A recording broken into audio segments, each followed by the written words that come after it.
ಈ ಒಂದು ದೀಪವನ್ನು ನೀವು ಮನೆಯಲ್ಲಿ ಬೆಳಗಿಸೋದ್ರಿಂದ ಮನೆಯಲ್ಲಿ ಇರುವಂತಹ ಸೊಳ್ಳೆಗಳ ಹಾವಳಿಯನ್ನು ತಪ್ಪಿಸ್ಕೊಳ್ಬಹುದು. ಇದಕ್ಕೆ ನೀವು ಯಾವುದೇ ಒಂದು ಖರ್ಚಿಲ್ಲದೆ ಮನೆಯಲ್ಲಿ ನೀವು ಆರಾಮಾಗಿ ಮಾಡ್ಕೊಳ್ಬಹುದು.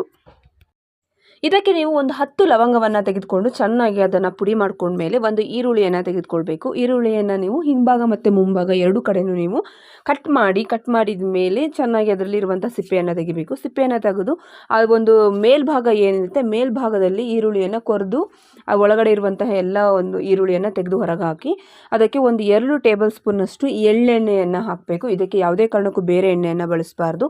ಎಳ್ಳೆಣ್ಣೆಯನ್ನು ಇಟ್ಟು ಒಂದು 4 ರಿಂದ 5 ಗಂಟೆ ಅದನ್ನು ನೆನೆಯೋಕ್ಕೆ ಬಿಡಬೇಕು. ನೆಂದು ಆದಮೇಲೆ ಅದಕ್ಕೆ ನೀವು ಹತ್ತಿ ಬತ್ತಿಯನ್ನು ಮಾಡಿ ದೀಪವನ್ನು ಕಚ್ಚೋದ್ರಿಂದ ಮನೆಯಲ್ಲಿ ಇರುವಂತಹ ಸೊಳ್ಳೆಗಳ ಕಾಟವನ್ನು ತಪ್ಪಿಸ್ಕೊಳ್ಬಹುದು. ಇದರಿಂದ ಒಂದು ಒಳ್ಳೆ ಸ್ಮೆಲ್ ಬರುತ್ತೆ. ಈ ಬರುವಂತಹ ಸ್ಮೆಲ್ಲಿಗೆ ಸೊಳ್ಳೆಗಳು ಮನೆಯೊಳಗಡೆ ಪ್ರವೇಶವನ್ನು ಮಾಡೋದಿಲ್ಲ. ಒಂದ್ಸಲ ಇದನ್ನು ನೀವು ಟ್ರೈ ಮಾಡಿ.